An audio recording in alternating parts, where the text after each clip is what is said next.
No vídeo de hoje, a gente vai falar sobre as fontes da sabedoria. Isso quer dizer que, se você quer ser uma pessoa mais sábia, aonde você deve procurar essa sabedoria?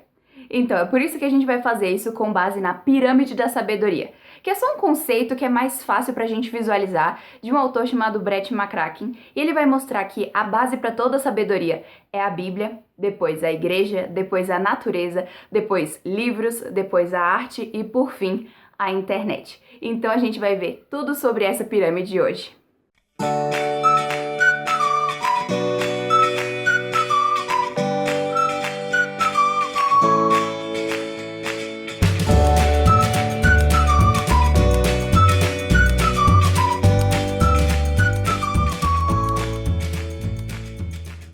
Oi pessoal, tudo bem? Sejam bem-vindos a Fé e Tulipas, e no vídeo de hoje eu tô muito empolgada pra gente estar conversando sobre essas fontes de sabedoria. Isso é uma coisa muito interessante porque vai ajudar a gente a ser mais sábias na prática. Mas antes, se essa é a sua primeira vez aqui no canal, seja muito bem-vinda e não se esqueça de se inscrever no canal e ativar o sininho pra você não estar perdendo nenhuma das novidades e sempre ser notificada quando lançar vídeo novo.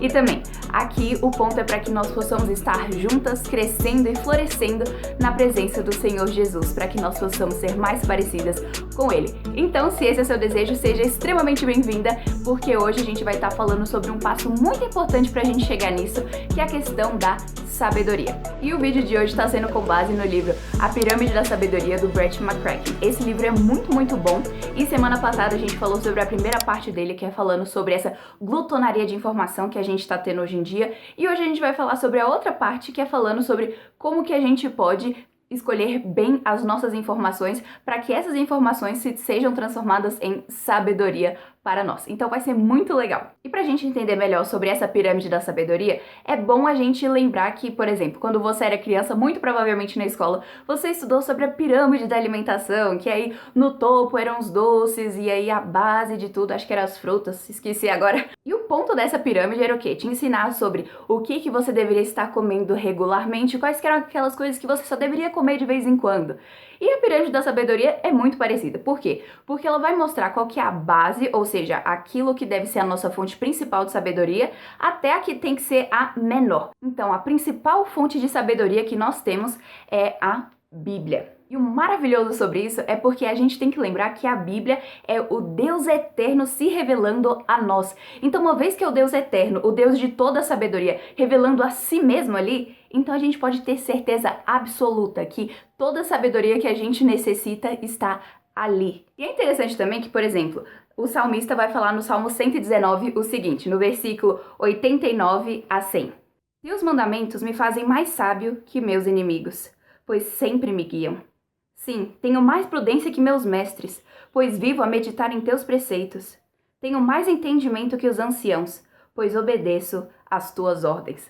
Ou seja, aqui o salmista está deixando muito claro que no momento que ele ama a palavra de Deus, a lei de Deus, então ele fica mais sábio que os inimigos, mais sábios que os mestres, ou seja, aquelas pessoas que os ensinam, e também mais sábio que os anciãos, do que os idosos, aquelas pessoas que já têm experiência. Então, olha só, se a palavra de Deus e o amor por ela faz isso para nós, então isso significa também que aqui é a nossa fonte principal de sabedoria. E por que isso? Porque a Bíblia não é um livro qualquer, ou seja, não é só mais um livro na nossa biblioteca. A Bíblia é o livro que Deus se revelou a si mesmo, é o livro que não tem nenhum erro. A Bíblia é inerrante e infalível, ou seja, não existe nada nela que esteja errado. Então, quando a gente entende isso, a gente vê que a Bíblia não é só mais um livro, mas ela é o livro mais importante. E é interessante que o autor, ele falando sobre a Bíblia, ele vai dizer o seguinte: não é sobre a nossa certeza ou nosso entendimento perfeito, é sobre a perfeição de Deus e a sua suficiência em não apenas revelar sua verdade a nós,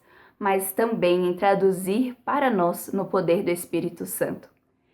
Então, isso significa que Deus, ele se revelou, e toda vez que nós lemos a Bíblia, nós temos o Espírito Santo conosco, nos ajudando a entender. Então, Deus escreveu e o Espírito Santo está conosco, nos ajudando a entender.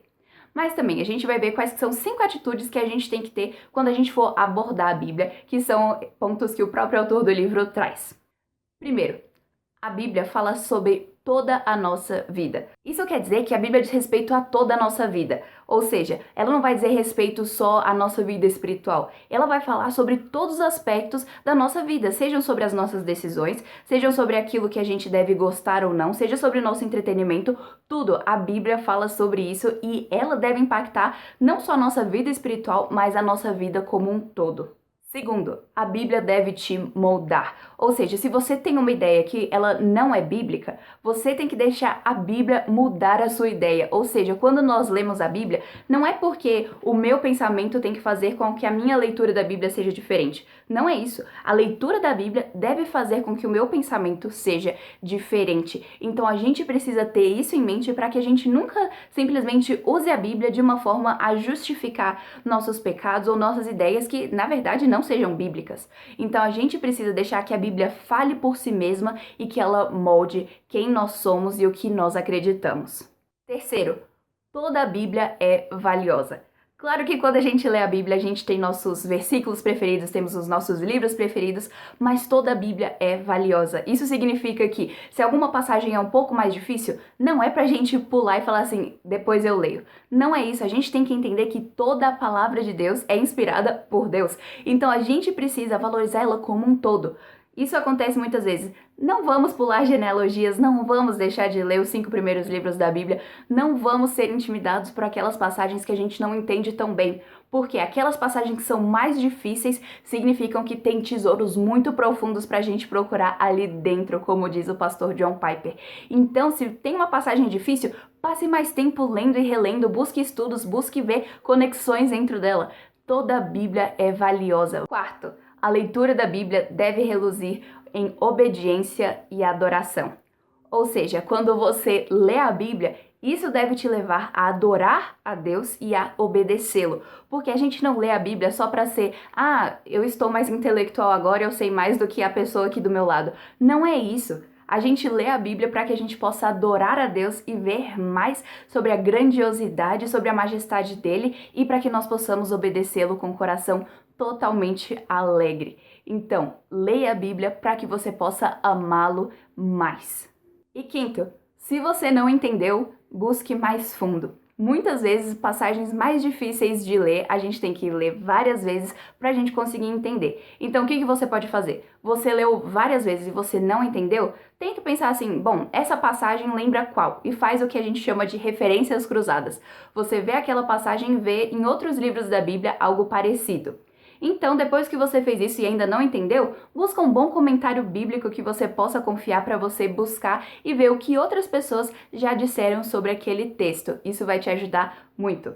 E mais, você tem um pastor e ele pode muito bem te ajudar. Então, manda uma mensagem para o seu pastor e fala assim, pastor, eu não estou entendendo essa passagem, me dá uma forcinha? Com certeza ele vai ficar muito feliz em te ajudar. E a segunda fonte de sabedoria é a igreja. E eu não sei se você percebeu, mas hoje em dia parece que ainda mais as pessoas mais novas cada vez mais estão saindo da igreja. Ou seja, muitas vezes elas não veem como algo necessário, ou então acaba com aquela coisa de falar assim, a minha vida espiritual só diz respeito a mim mesma. E acaba que muitas pessoas acreditam que elas podem ter um relacionamento mais profundo com Deus se elas não estiverem em uma igreja.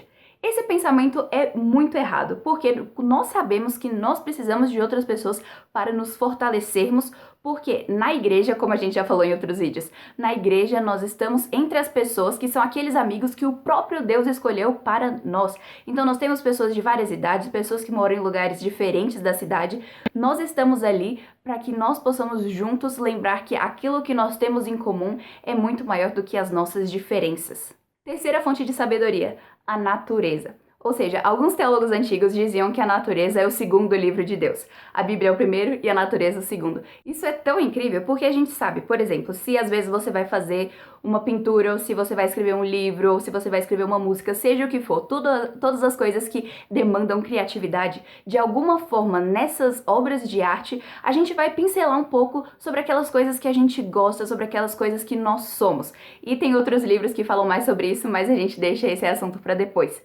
Então, também a gente consegue saber que uma vez que Deus fez algo criativo, ou seja, toda a natureza, então a gente pode saber que a gente vai ver vislumbres de quem Deus é ali. Ou seja, deixando uma coisa clara, Deus não é a natureza não é Deus. Deus criou a natureza, então a gente pode saber que existem ali vislumbres que nos lembram sobre as características de Deus. Ou seja, quando a gente vê uma linda cachoeira, isso nos lembra que Deus é belo. Quando a gente vê uma paisagem que tem montanhas e vales, tudo aquilo, e a gente, de alguma forma, a gente fica pasmado porque a gente fala assim, uau, isso é glorioso. Isso nos lembra que Deus é glorioso. Quando a gente vê trovões, isso nos lembra da ira de Deus. Então existem vários aspectos na natureza que nos lembram sobre características de Deus.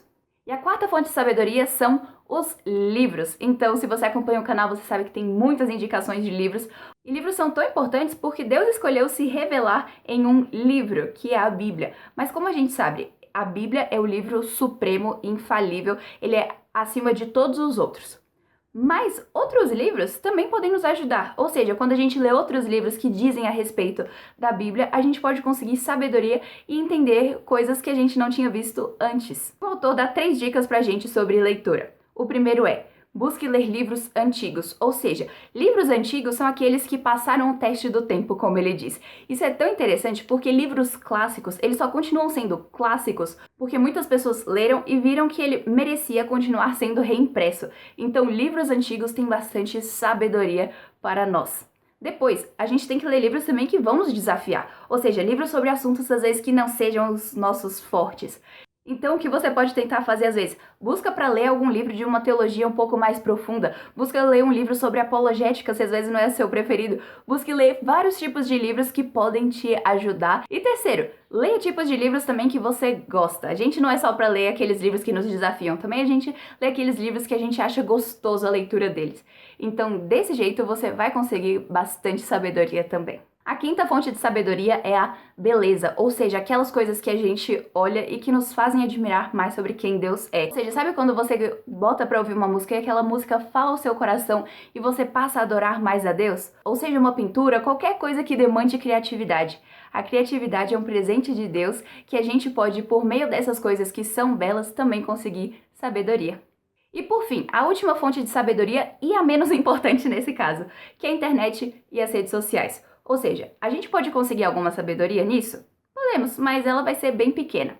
Mas o interessante da internet, como o Brett McCracken ele mostra, é que, ela fez com que a gente tivesse acesso, ou seja, pessoas às vezes do outro lado do mundo conseguem ver pregações de bons pastores que talvez elas nunca teriam oportunidade de vê-los ao vivo. Então, desse jeito, é uma fonte muito grande para também espalhar o evangelho. Outra forma também é uma plataforma que ajuda com que pessoas possam ter a sua voz ouvida, mesmo pessoas que às vezes nunca seriam conhecidas se não fosse pela internet. E terceiro, a internet também tem a questão do consenso, ou seja, geralmente a gente vê aquelas coisas que são mais mostradas para nós, que são aquelas que outras pessoas já viram e confirmaram que é algo bom. Ou seja, por exemplo, quando a gente vai pesquisar sobre um filme e a gente procura uma revisão cristã sobre aquele filme, a gente vê o consenso de outros cristãos para saber se aquele filme vai ser bom e se vai edificar a nossa fé. Então, desse jeito, a gente tem um consenso de outras pessoas nos ajudando a saber aquilo que nós devemos consumir de informação ou não. Então, essas são algumas das vantagens da internet também. Então, à luz disso tudo, a sabedoria, ela é o quê? Então, no final das contas, como a gente lê em Provérbios, o temor do Senhor é o princípio da sabedoria. Como a gente consegue isso? Olhando para Deus, escutando a Deus e amando a Deus. Com essas 3 coisas, a gente vai conseguir bastante sabedoria, porque desse jeito a gente vai conseguir selecionar melhor as informações que a gente ingere e também a gente vai conseguir buscar glorificar a Deus com todo o conhecimento que a gente recebe. E lembrando, a promessa que nós temos em Tiago 1:5, que Deus dá sabedoria livremente a todos os que pedem. Então nós podemos pedir sabedoria porque Deus vai nos dar. Então, como a gente viu essa fonte de sabedoria, agora sabendo disso, a gente vai saber aonde buscar essa sabedoria. E a nossa pergunta do dia vai ser: a sua pirâmide de sabedoria tá na ordem certa? Ou seja, pode acontecer que muitas vezes a gente está buscando muita sabedoria nas redes sociais e pouco em livros, pouco na natureza, ou pouco na igreja, ou até pouco na Bíblia. Às vezes a nossa ordem tá meio errada. Então, a ordem da sua pirâmide tá errada? Então comenta aqui para que a gente possa estar fortalecendo uns aos outros, vendo as fraquezas uns dos outros para que a gente possa estar se fortalecendo mais. Porque no final das contas, Esse é a função da igreja também. Então, eu espero que você tenha gostado desse vídeo. Se você gostou, não esquece de dar o seu like, o seu comentário e de se inscrever no canal para você não estar perdendo nenhuma novidade e sempre ser notificada quando lançar vídeo novo. Então, a gente se vê na semana que vem.